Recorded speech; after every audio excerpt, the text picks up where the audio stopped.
All right, the recounting is underway in Florida with one election official telling reporters to bring their pillows. Could be a long couple of days. With that, we bring in Florida criminal defense attorney Brian Silber. Brian, nice to be with you. Take a look first here at the Senate race, which is the closest there. A little more than 10,000 votes separating Bill Nelson and Rick Scott. Make that 12,500. We'll look at the governor's race, where Andrew Gillum has taken back his concession to Ron DeSantis. Close there, but not quite as close, with about 32,000 votes separating them.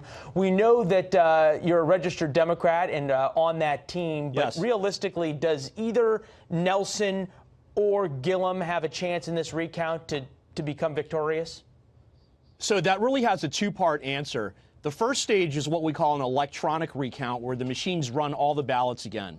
My expectation is that that will not change. The machines are very accurate. However, when we get to the manual recount, that's where change can occur, because for the very first time, we will be counting what's called an overvote and an undervote. And how the dust settles at that point, it's anybody's game. We don't know until it's done, and that's why the law requires it. Boy, this feels so much like 2000, where you had the overvotes and the undervotes and the chads. And I know now they use those Scantron ballots like the way we used to fill out multiple choice tests. But there's going to be arguments over pencil marks and smudges and erasers and everything else. So here's the deal with that the public doesn't understand.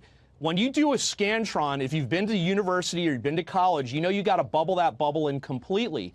But if you're not that familiar with that process, there are voters that go into the polling booth and put a check, they put a dot, they circle the name, or maybe they changed their mind and crossed out the first one and then bubbled in the second one. So that's really where the arguments are going to start happening, is if the undervote and overvote, effectively, does it get to the point where the undervote and overvote has to be able to make a difference before the argument begins?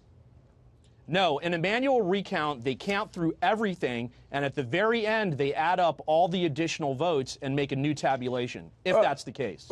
Rick Scott, who had been declared the winner in the Senate race, he had declared himself victorious. Bill Nelson never conceded the race, but this is Rick Scott this morning on Fox News Sunday. Take a listen. Senator Nelson is clearly trying to commit fraud to try to win this election. His lawyer said that a non-citizen should vote. That's one. Number two, he's gone to trial and said that fraudulent ballots should be counted. Ballots have already been thrown out because they were not done properly. He said those should be counted. You got a point? I think the point is up to Rick Scott. Show America the evidence. Stop making accusations without evidence. If you've got proof, then send your lieutenant governor to investigate this and make arrests. Why is Brenda Snipes not in handcuffs if what you're saying is true? The answer is it's not true. There is no evidence. Couldn't reasonable people agree that Brenda Snipes suffers from either a severe case of incompetence and lack of transparency, if not criminal? If that is true, why did Rick Scott wait until today to make these comments? Where was he on Monday? Where has he been for the past years? She didn't just take office on Tuesday. He's known about her for a long time. He was talking about time. Democrats trying to steal the election. Fair to say the Broward County election supervisor has some pretty serious issues. Don't you agree? Come on. Absolutely. And let me tell you something. I think we need a statewide commission to review the procedures in every single county, starting with Broward, and get these problems solved. But here's the big point. There is a massive difference between being incompetent and being an evil criminal who commits fraud and undermines our democratic process. And there's no evidence of that. Well, fair point there. We have yet to see any evidence of fraud, as you point out.